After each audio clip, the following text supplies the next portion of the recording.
Bonjour à tous, ici Kevin Larose, styliste d'électrothérapie.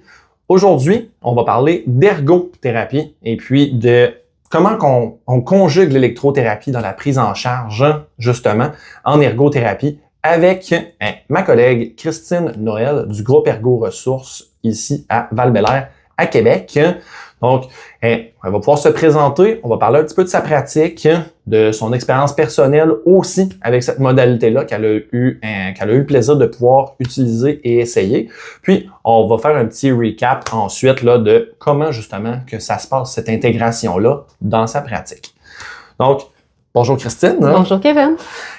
Premièrement, justement, là, toi, tu es dans le groupe Ergo Ressources. Ici, c'est une clinique du travailleur. Hein? Ouais. Donc, c'est des prises en charge qui sont spécialisées pour les patients CNESST de ce monde. CNESST SAAC, là, c'est pas mal les accidentés du travail, accidentés de la route principalement qu'on a comme clientèle.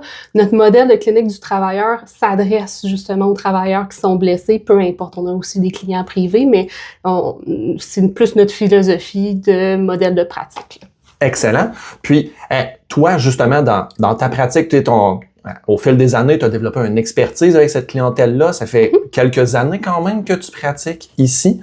Ouais. Donc, comment tu définirais ton expertise là pour situer un peu les gens qui écoutent ce balado-là, justement, pour qu'ils voient à quel point ça correspond à leur pratique à eux autres aussi? Ben moi, en tant que telle, je définis ma pratique en ergothérapie il y a un volet santé physique, mais on met tout le temps un accent autour de la santé qui est cognitive, physique et affective. Parce que c'est sûr que dans un patient qui est blessé, il va avoir de la douleur, puis ça a un impact sur l'ensemble des sphères de sa vie, là. Que ce soit être capable de fonctionner à la maison, oui, il est plus au travail, puis ça a un impact sur son moral. Donc, moi, j'englobe l'ensemble de ces sphères-là dans mon approche en clinique auprès du travailleur. Donc, on parle vraiment d'une prise en charge qui est globale et non pas musculo-squelettique. Il n'y a pas juste une facette à la prise en charge, même si c'est une clinique pour les accidentés musculo-squelettiques. On regarde vraiment le patient dans sa globalité. Oui, exact, dans sa globalité pour qu'il reprenne, puis moi, le mot important, qu'il reprenne le contrôle de sa vie. Et je veux pas qu'il soit dépendant de mes interventions, je veux que ce soit lui qui guide son rétablissement. Ce que j'entends de ce que tu dis, dans le fond, c'est, dans le fond, tu parles d'autonomisation du patient. Fait que le rendre autonome dans sa prise en charge, dans cette reprise de contrôle-là, fait que d'être autonome dans le contrôle de sa condition. Exactement. On veut lui donner le plus de moyens qui soient transposables dans sa vie personnelle pour que, en fait, les interventions qu'il vient faire en clinique, ben après ça, ils prennent chacun des petits outils qu'on lui a donnés, puis qu'il puisse à la maison, par exemple, là, on parle d'électrothérapie, qu'il l'amène avec lui, qu'il l'utilise quand il en a besoin, puis qu'il attende pas impatiemment son prochain traitement pour avoir quelque chose qui va gérer sa douleur, là, si je peux le dire comme ça. Fait dans le fond, la prise en charge dont tu me parles, ça s'extensionne bien au-delà des confins de la clinique. Hein? Exactement. Puis que ça soit transposable dans le retour au travail aussi par la suite. Merveilleux.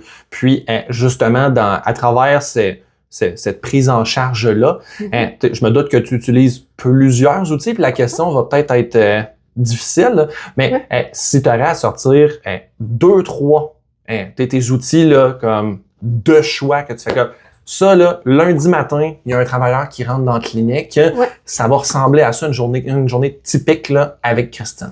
Qu'est-ce qu'il vient faire? Ben c'est sûr, d'emblée, je peux dire que mon travailleur, il va venir 1 heure en clinique, puis moi, encore une fois, je mets l'accent sur il vient travailler. C'est vraiment dans notre modèle, il va venir travailler en clinique.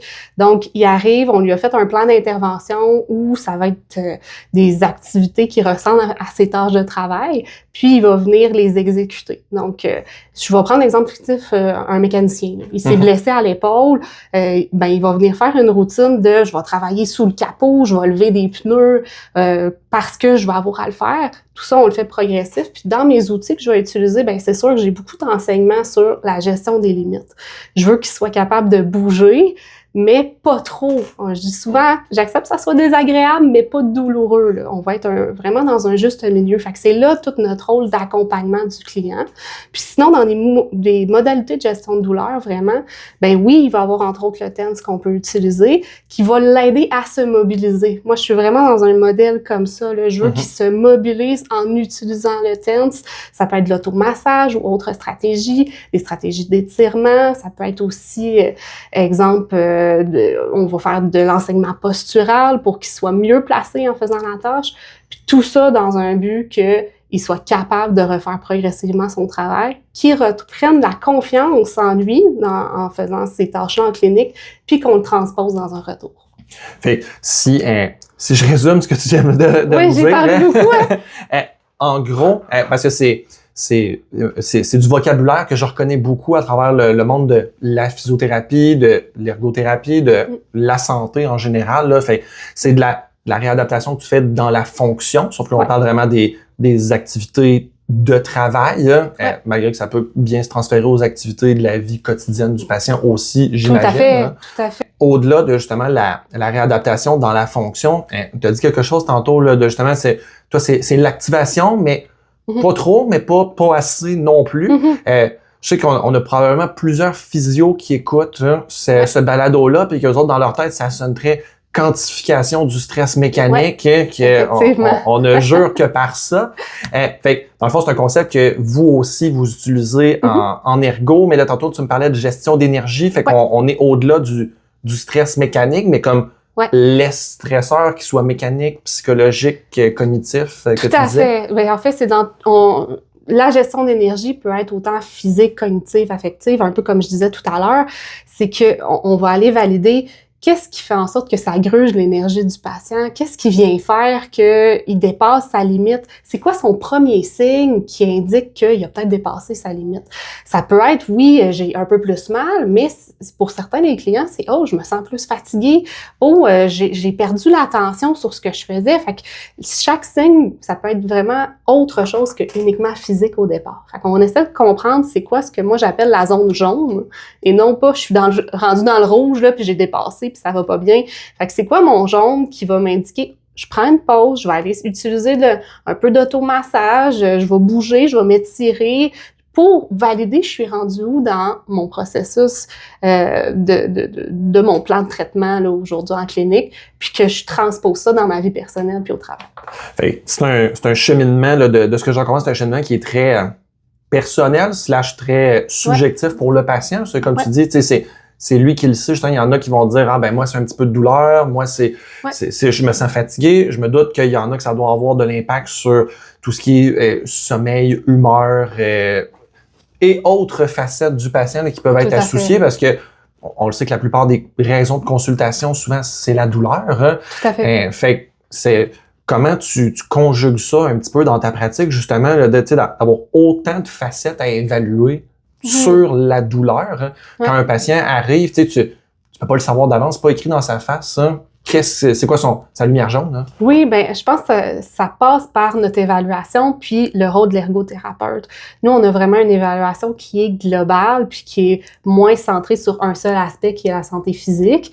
Donc, dans l'évaluation, on va faire un tour de la vie de la personne.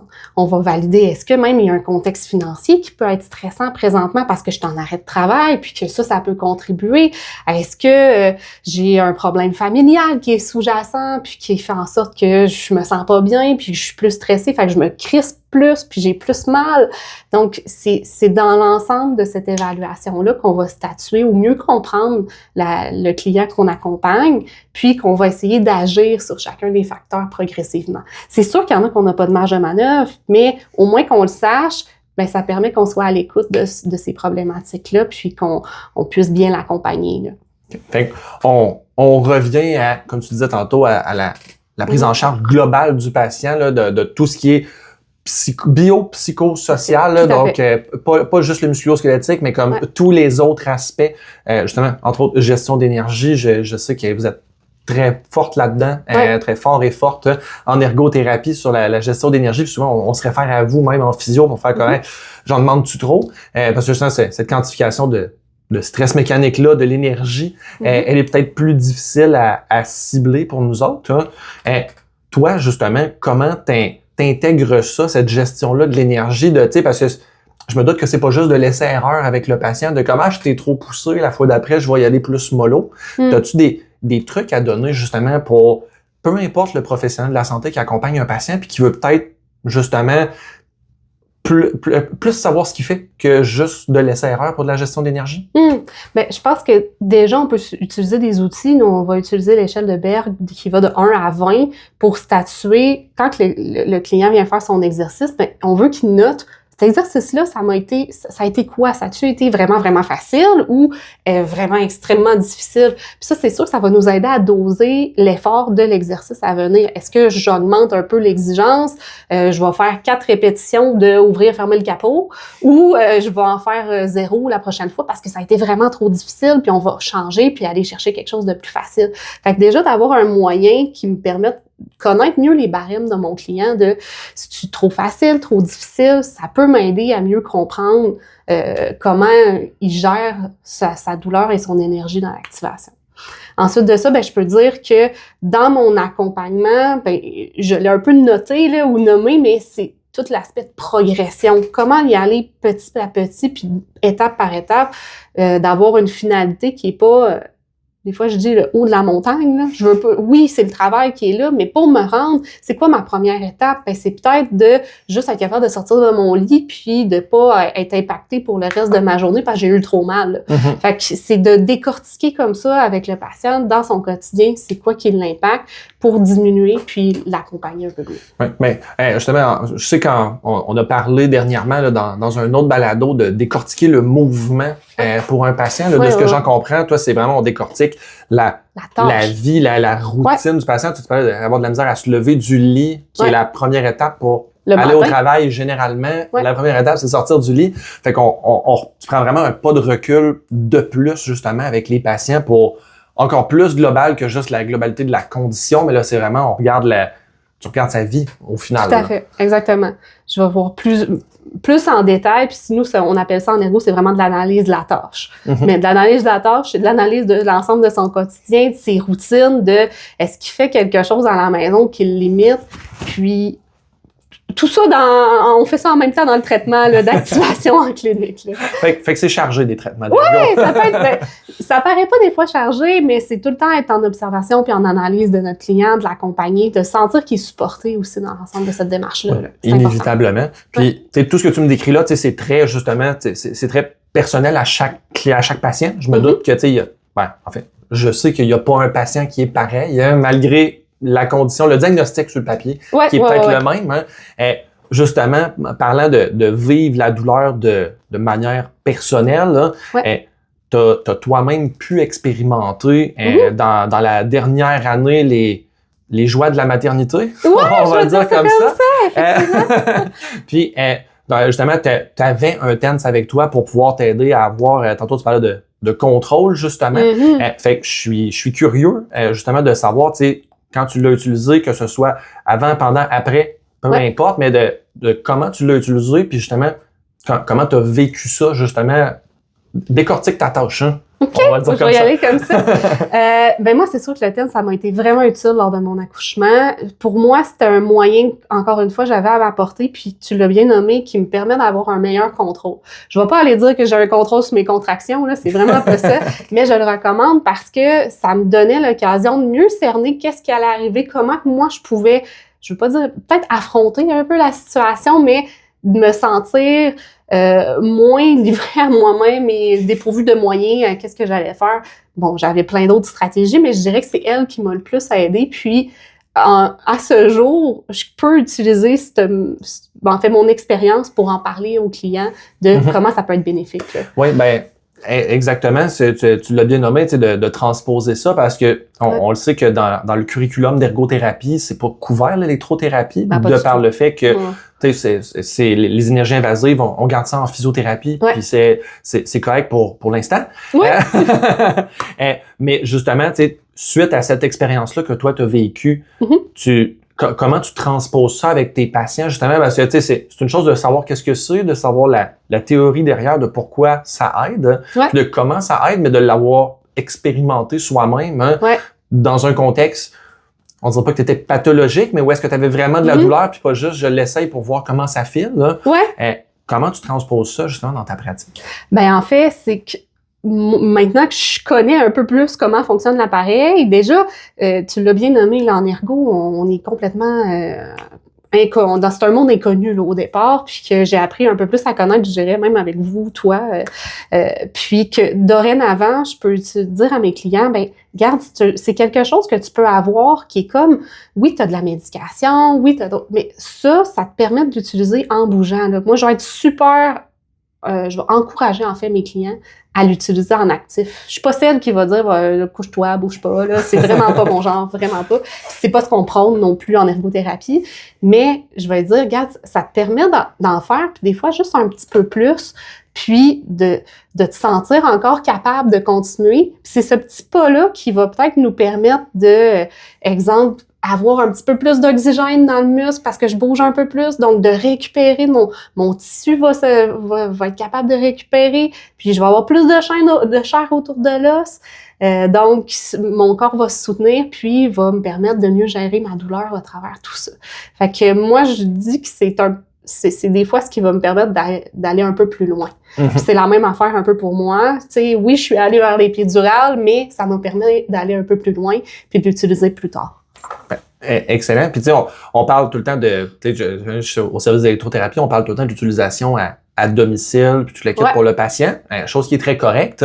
Mais tu sais, je sais que en ergothérapie, tu sais, des fois, justement, vu vous n'avez pas la possibilité de faire l'application vous-même, que des fois, ça peut être intéressant que le patient fasse lui-même son application. Toi, est-ce que tu as des patients qui l'emmènent en clinique, puis que à l'intérieur de ta prise en charge en clinique, que des fois, justement, comme tu le dis, tu peux pousser la note un petit peu plus loin? Oui, moi, je dirais que tous mes clients qui ont eu un TENS de recommandé, je leur invite à l'amener en clinique. C'est inévitable.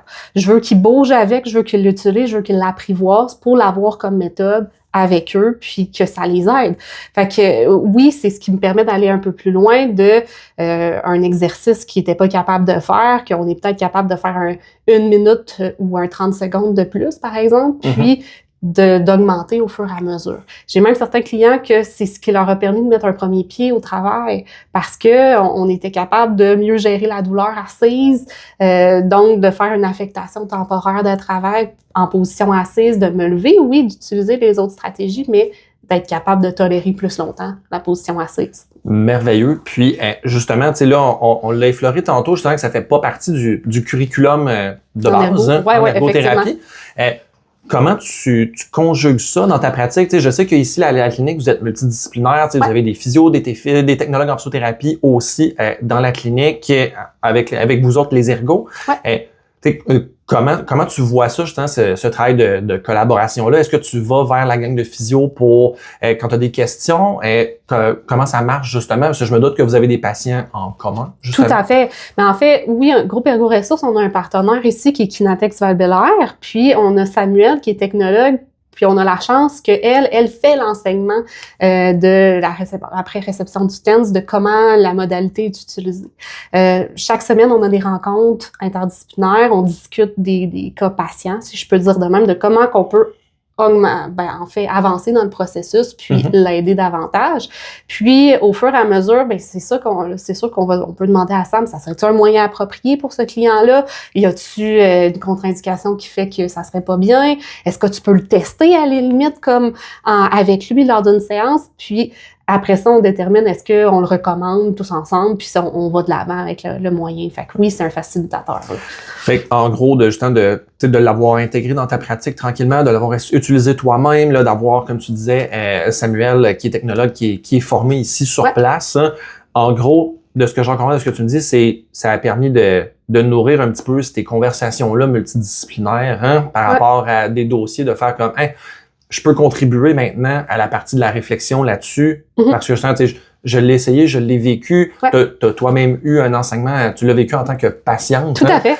De te le faire montrer, on dira pas de partir de zéro, mais presque. Mais complètement. C'est rare qu'on ait la chance de d'être dans les souliers du patient Tout à fait. pour vrai, Ouais. autre que les petites mises en situation à l'école. Là. Ouais. Fait que c'est super. Hein? Puis, justement, là, à travers cette prise en charge-là, multidisciplinaire, des patients, de là, comme tu dis, on en discute, est-ce qu'on va de l'avant, tout le monde ensemble, etc. Tu dirais, tu es dans le dosage hein, entre la physiothérapie, l'ergothérapie, les autres professionnels de la santé qui gravitent autour du patient, plus souvent qu'autrement, inévitablement. Ouais. Comment vous conjuguez ça, ces discussions-là multidisciplinaires, justement? Autour du TENS ou autour de... Autour de le patient en général. Hein? Oui, ben c'est sûr que on a toujours notre liste de clients qu'on vient faire un tour de, présentement, c'est quoi notre plan, le plan en physiothérapie qui avait été déterminé, c'était quoi le plan en ergothérapie, puis notre plan commun. Donc, face au prochain rendez-vous médical, est-ce qu'on va aller faire un retour au travail ou on n'est pas prêt parce que les capacités qu'on voit en ergo, ça montre qu'on n'est pas rendu là, la gestion de la douleur en physio est pas significative. Fait que, on a vraiment cette discussion-là qui est commune, oui, dans les rencontres, mais aussi au fur et à mesure qu'on se croise à tous les jours, qu'on discute, qu'on le voit. Fait que c'est une prise en charge qui est tout le temps globale et commune. Moi, je pense que c'est là qu'il se distingue la différence entre le multidisciplinaire et l'inter. L'inter, on veut un plan qui est commun pour le patient. Merci pour la distinction. C'est vrai qu'on on interchange souvent multidisciplinaire et interdisciplinaire. Ouais. Mais c'est le fun de t'entendre le dire, justement, interdisciplinaire, c'est qu'il y a un plan qui est commun. Donc, ça nécessite quand même une certaine flexibilité des différentes parties impliquées dans la prise en charge pour être sûr on dirait pas que de se piler sur les pieds, mais de s'assurer de chacun être optimal puis de contribuer de la meilleure manière possible là, tout à fait. Aux patients. C'est super intéressant, Christine. Je vois le temps qui file, là, puis je me demandais, Christine, si justement tu avais un message final, un mot de la fin pour tes collègues en ergothérapie qui sont peut-être réticents à intégrer des modalités comme l'électrothérapie de par le fait que, tu sais, comme tu l'as dit au début, c'est de l'inconnu. C'est plus ou moins, vous l'êtes plus ou moins approprié dans vos pratiques parce que, c'est pas dans le curriculum, il y a pas vraiment de formation qui existe non plus par rapport à ça. Fait que, si tu avais un mot de la fin justement pour tes collègues ergo, par rapport à comment toi tu l'as intégré dans ta pratique, entre autres. En fait, moi, je peux dire que c'est un moyen qui existe puis qui est à notre portée. Puis ça vaut la peine de s'informer, de valider qu'est-ce que c'est exactement, comment ça s'utilise. Oui, c'est pas nous qui le transpose, mais au moins pour bien accompagner le client, savoir comment lui, il va l'utiliser. Fait que s'informer, premier point. Puis deuxième chose, c'est que, c'est comme je disais tout à l'heure, des fois, c'est ça qui va nous permettre, ou un petit moyen de plus qui va nous permettre d'aller au travail ou d'augmenter la participation du patient. Fait que, si je peux dire, oui, ça existe un coffre à outils qui n'a pas de marteau, mais c'est un peu moins pratique. Fait que c'est un peu ça. Bonne analogie. Fait en gros, ça revient à de la curiosité professionnelle là, par rapport à différents outils justement qui sont accessibles pour les ergos. Tout à fait, parce qu'il n'y a pas une seule chose qui va aider le patient. C'est une approche qui est, encore une fois, un ensemble de stratégies. Merveilleux. Fait, merci beaucoup pour ton temps, Christine. Je sais qu'on a couvert très large, mais ce sera juste un contexte pour se reparler éventuellement, peut-être pour un épisode numéro 2. C'est parfait, mais merci beaucoup. Bonne journée.